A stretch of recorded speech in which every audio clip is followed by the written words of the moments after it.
Hello दोस्तों, नमस्कार। मैं हिमांशु वर्मा आप सभी लोगों का आपके अपने YouTube चैनल जेपी एकेडमी पर हार्दिक स्वागत करता हूं।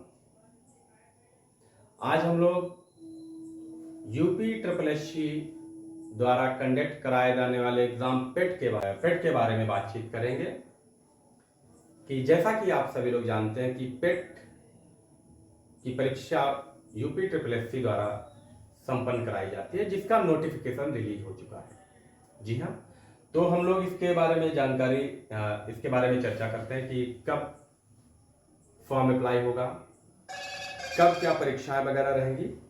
इन चीज़ों पर हम लोग चर्चा करते हैं। तो चलिए शुरुआत करते हैं हम लोग।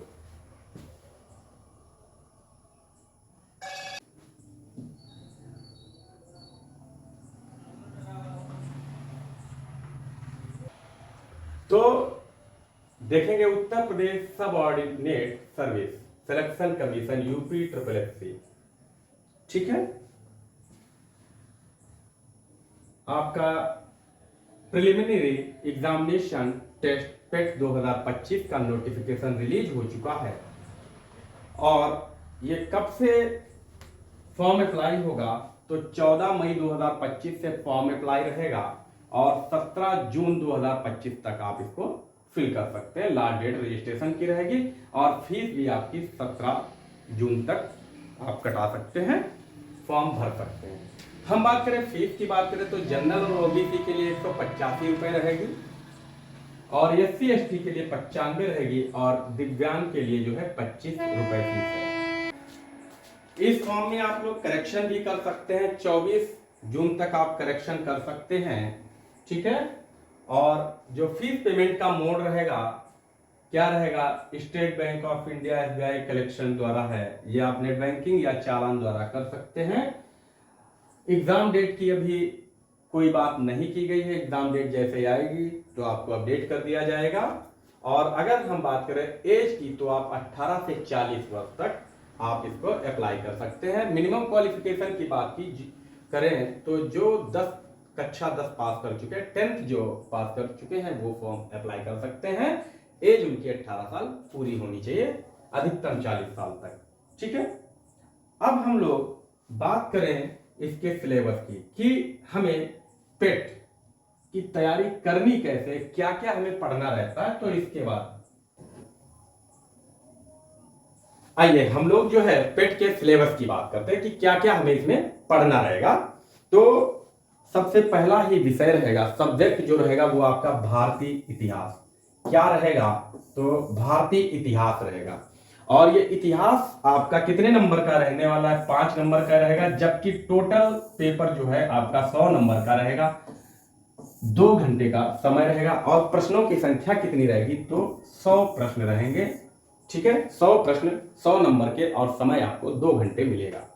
अब इसमें सब्जेक्ट की बात करें, विषयवार बात करें तो भारतीय इतिहास आपको पढ़ना रहेगा जो कि 5 नंबर का रहेगा, जिसमें आपको क्या क्या पढ़ना है, सिंधु घाटी सभ्यता, वैदिक संस्कृत पढ़ना है, बौद्ध धर्म में क्या क्या पढ़ना है, गौतम बुद्ध की जीवनी एवं उनकी शिक्षाएं पढ़नी है। इसी प्रकार से हमें जैन धर्म में क्या क्या पढ़ना है, महावीर स्वामी को पढ़ना है, उनका जीवन वृत्तांत पढ़ना है और साथ ही साथ जैन धर्म की शिक्षाओं पर भी आपको फोकस करना रहेगा। अगला जो टॉपिक है वो मौर्य वंश हो जाएगा। मौर्य वंश में आपको स्पेशली सम्राट अशोक के बारे में पढ़ना रहेगा। गुप्त वंश में समुद्रगुप्त और चंद्रगुप्त द्वितीय के बारे में आपको पढ़ना है। हर्षवर्धन को पढ़ना है। राजपूत काल पूरा का पूरा पढ़ना है और यहां देखें सल्तनत काल यानी कि दिल्ली सल्तनत आपको पढ़ना है। दिल्ली सल्तनत आपको पढ़ना है कब से कब, 1200 ईस्वी से लगाकर 1500 ईस्वी तक आपको दिल्ली सल्तनत पढ़ना है। और उसके बाद जो है स्टार्ट होता है मुगल साम्राज्य जो कि 1500 से 1800 ईस्वी तक चलता है। मुगल साम्राज्य आपको पढ़ना है। मराठा साम्राज्य, ब्रिटिश राज का अभ्युदय एवं प्रथम स्वतंत्रता संग्राम कि हमारे भारत में ब्रिटिश राज कैसे आया और प्रथम स्वतंत्रता संग्राम आपको पढ़ना है। ब्रिटिश राज का सामाजिक आर्थिक प्रभाव कि जो अंग्रेज रहे हैं उनका हमारे देश पर क्या सामाजिक प्रभाव पड़ा है और क्या आर्थिक प्रभाव पड़ा है, इस पर भी आपको चर्चा करनी है, आपको फोकस करना है। अगला जो विषय रहेगा ये आपका सब टॉपिक है, भारतीय इतिहास का ही एक सब टॉपिक है, लेकिन यहां पर आपको एक अलग टॉपिक के रूप में पढ़ना है क्या, भारतीय राष्ट्रीय आंदोलन, इंडियन नेशनल मूवमेंट इसे बोलते हैं। और यहां पर भी आपको 5 नंबर का पूछा जाएगा। तो क्या क्या यहां पढ़ना है? स्वाधीनता आंदोलन के प्रारंभिक वर्ष की जो स्वतंत्रता आंदोलन जो स्टार्ट हुआ था, राष्ट्रीय आंदोलन, उस शुरुआत के समय आपको पढ़ना है। स्वदेशी आंदोलन, सविनय अवज्ञा आंदोलन तथा महात्मा गांधी एवं अन्य नेताओं की भूमिका, यानी कि जो स्वदेशी आंदोलन चला था और सविनय अवज्ञा आंदोलन जो कि महात्मा गांधी से संबंधित है, इनको पढ़ना है। और साथ ही साथ महात्मा गांधी के साथ अन्य महत्वपूर्ण नेताओं के बारे में भी आपको पढ़ना रहेगा। क्रांतिकारी आंदोलन तथा उग्र राष्ट्रवाद का उदय आपको पढ़ना है। विधायी संशोधन तथा ब्रिटिश इंडिया एक्ट 1935 ये आपको पढ़ना है। भारत छोड़ो आंदोलन, आजाद हिंद फौज तथा नेताजी सुभाष चंद्र बोस, यानी कि एक तो आपको पढ़ना है भारत छोड़ो आंदोलन, ये पढ़ना है। आजाद हिंद फौज के बारे में, इसके गठन, इसके कार्य, इसकी कार्यकारिणी, इसके प्रमुख नेता, और साथ ही साथ आपको सुभाष चंद्र बोस के बारे में भी अध्ययन करना रहेगा। अब अगला जो सब्जेक्ट रहेगा आपका भूगोल रहेगा, ज्योग्राफी रहेगा, जिसमें आपको भारत एवं विश्व का भूगोल आपको पढ़ना है। और ये भी आपका 5 नंबर में रहने वाला है। भारत एवं विश्व का भूगोल कितने नंबर में रहने वाला है? तो ये 5 नंबर में रहने वाला है। इसमें आपको क्या पढ़ना है? भारत की नदियां तथा नदियों की घाटी, भारत ही नहीं, आपको संपूर्ण भारत और विश्व सभी नदियां और एवं नदी घाटी आपको पढ़नी रहेंगे। जल संसाधन, पर्वत, पहाड़ियां तथा हिमनद पढ़ना है आपको। मरुस्थल एवं शुष्क क्षेत्र, वन के बारे में आपको अपडेट रहना है, नया डाटा ही पढ़ना है। खनिज संसाधन, विशेषकर भारत से संबंधित पढ़ना है खनिज। भारत एवं विश्व का राजनैतिक भूगोल, जलवायु तथा मौसम, टाइम जोन्स पढ़ने हैं, जनसांख्यिकी परिवर्तन तथा प्रवास पढ़ना है। ठीक है। अगला जो सब्जेक्ट रहने वाला है आपका वो क्या रहेगा? भारतीय अर्थव्यवस्था, इंडियन इकोनॉमी, जो कि आपको 5 नंबर में आपको पूछा जाएगा। 5 नंबर में आपको इंडियन इकोनॉमी भी पूछी जाएगी। योजना आयोग तथा पंचवर्षीय योजनाएं, ठीक है।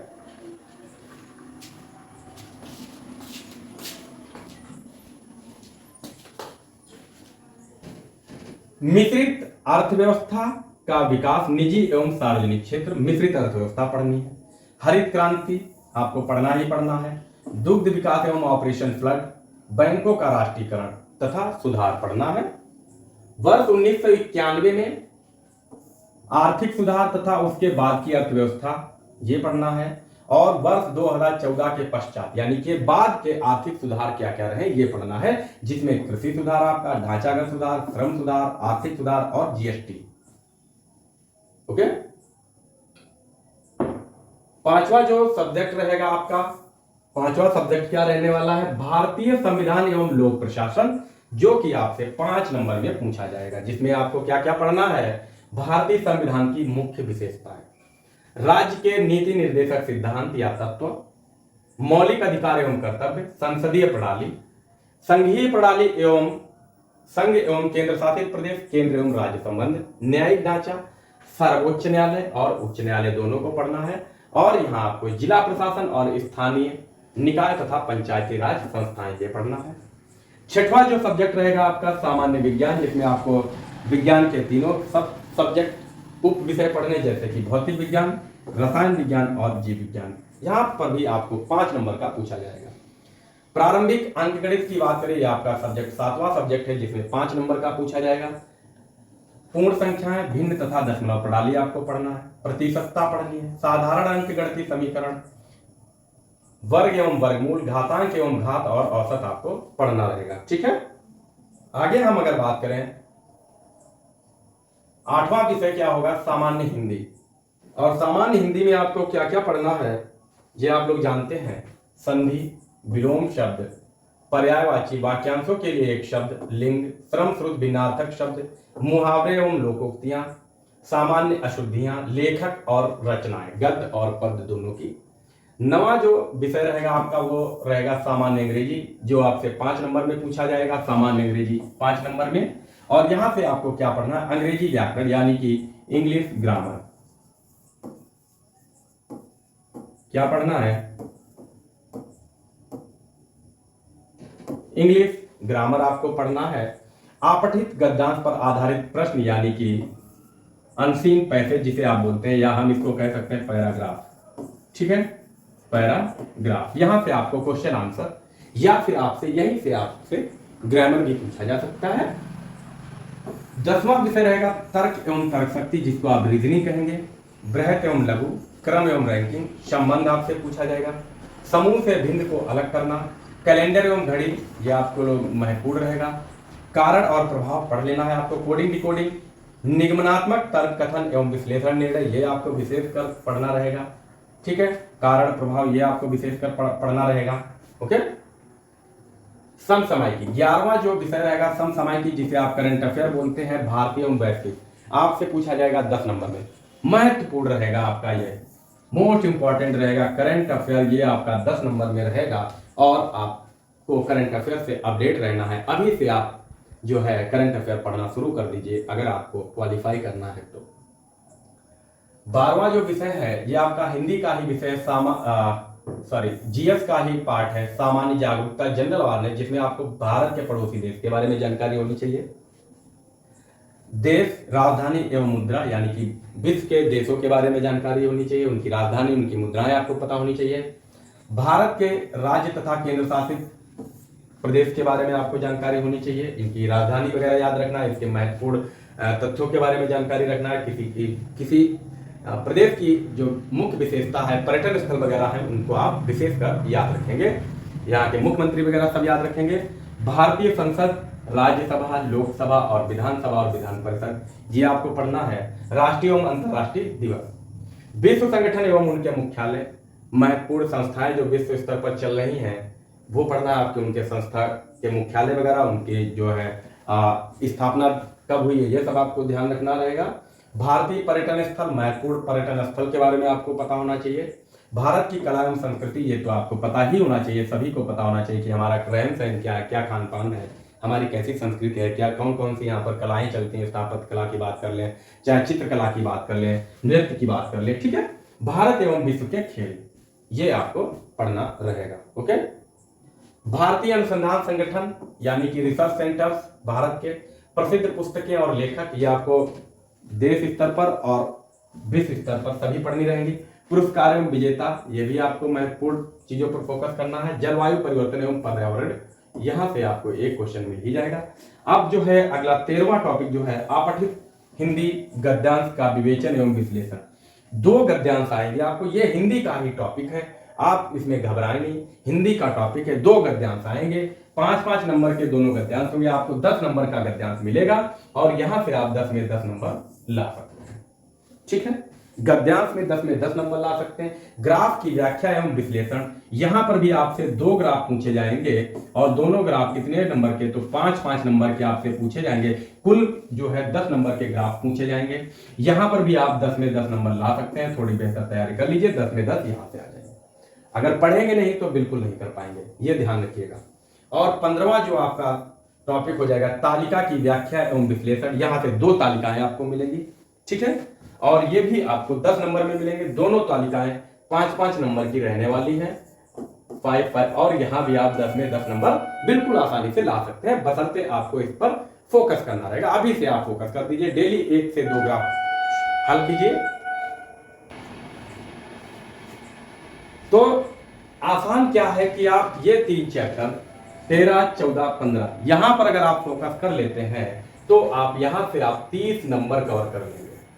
ठीक है, 30 नंबर आप कवर कर सकते हैं। अभी से आप तैयारी में लग जाइए। आप अपने आप तैयारी कर सकते हैं तो अपने आप तैयारी कीजिए, किसी संस्था से कर रहे हैं तो वहां से कीजिए, अगर नहीं कहीं कर रहे हैं तो आप हमारे साथ जुड़ जाइए, आप हमारे साथ तैयारी कर सकते हैं और निश्चित ही आपको लाभ होगा, बेहतर कंटेंट मिल जाएगा, आपको बेहतर वीडियोज मिलेंगे। पीडीएफ की बात करेंगे, हम आपको पीडीएफ भी प्रोवाइड करा देंगे। अब बात करते हैं कुछ और, जो भी स्तर रहेगा, कठिनाई का लेवल, प्रश्नों का डिफिकल्टी लेवल रहेगा, वो क्या रहेगा आपका एनसीईआरटी लेवल रहेगा। ठीक है, सेकेंडरी और सीनियर सेकेंडरी यानी कि 10th प्लस 12th यानी कि 10 प्लस 2 की बात करता है, 10th और 12th लेवल का आपसे पूछा जा सकता है। ठीक है, यहां इतना कठिनाई का स्तर रहेगा और 100 प्रश्न होंगे, प्रत्येक प्रश्न के लिए 1 नंबर रहेगा। और गलत क्या रहेगा एक प्रश्न जब आप गलत कर देंगे तो आपसे 0.25 नंबर की कटौती कर ली जाएगी, यानी कि 1/4 की जो है माइनस मार्किंग होगी। ठीक है, ये आपसे माइनस मार्किंग की बात करेगा, तो आप बात करेंगे कि 1/4, यानी कि जब आप 4 प्रश्न गलत करेंगे तो आपका एक सही प्रश्न काट दिया जाएगा। ठीक है, 1/4 ये आपका सिलेबस और ये आपका विश्लेषण हो गया कि आपको क्या क्या पढ़ना है। अब बेहतर यह है कि आपको पता तो चल गया क्या पढ़ना, लेकिन अब यह है कि कैसे पढ़ना है। क्या चीज? कैसे पढ़ना है, और इन टॉपिक में क्या पढ़ना है, कितना पढ़ना है, यह भी आपको पता होना चाहिए, तभी आप तैयारी कर पाएंगे। जरूरी ये होना चाहिए कि क्या पढ़ना है, कैसे पढ़ना है, आप परीक्षा पास कर सकते हैं। बशर्ते हम लोग तैयारी करते रहते हैं आउट ऑफ सिलेबस तो दिक्कत होती है। आप सिलेबस के अकॉर्डिंग तैयारी कीजिए, आपको निश्चित ही सफलता मिलेगी। ठीक है, तो आज के लिए इतना रखते हैं हम लोग। ये बात हो चुकी है, हमारी सिलेबस की बात हो चुकी है। अब फिर से मैं कहना चाहूंगा, अगर आप लोग तैयारी कर रहे हैं कहीं तो आप करते रहिए, किसी भी संस्था से कर रहे हैं, सेल्फ स्टडी अगर कर रहे हैं, आप चाहे सेल्फ स्टडी कर रहे हैं, बहुत अच्छी बात है। सेल्फ स्टडी कर रहे हैं तो आप हमारे साथ जुड़ सकते हैं, सेल्फ स्टडी कर रहे हैं तो प्लस हमारे चैनल के साथ जुड़ सकते हैं। सब्सक्राइब कर लीजिए हमारे चैनल को, आपको जो है बेहतर कंटेंट हम ढूंढ कर देंगे, बेहतर से बेहतर कंटेंट वीडियोज आपको मिलेंगे। मैथमेटिक्स आप हमारे साथ बेहतर सीखेंगे, हिंदी बेहतर बहुत अच्छे से सिखाएंगे आपको, मैथ तालिका वगैरह जो भी है आपको बहुत अच्छे से सिखाएंगे। ठीक है, तो ठीक है, इतना ही रखते हैं। Thanks for watching video, take care, bye bye. एक बार फिर कहेंगे कि तैयारी में लग जाइए, चीज़ों से अपडेट रहना है तो आप हमारे चैनल को सब्सक्राइब कर लीजिए, तैयारी करना है हमारे चैनल को सब्सक्राइब कीजिए, वीडियो अपने दोस्तों को शेयर कीजिए, लाइक कीजिए। Okay, take care, bye bye. मिलेंगे हम फिर से अगले वीडियो में, आपके लिए कंटेंट लेकर आएंगे, आपको वीडियो तक प्रोवाइड कराएंगे सब्जेक्ट की। Okay, bye.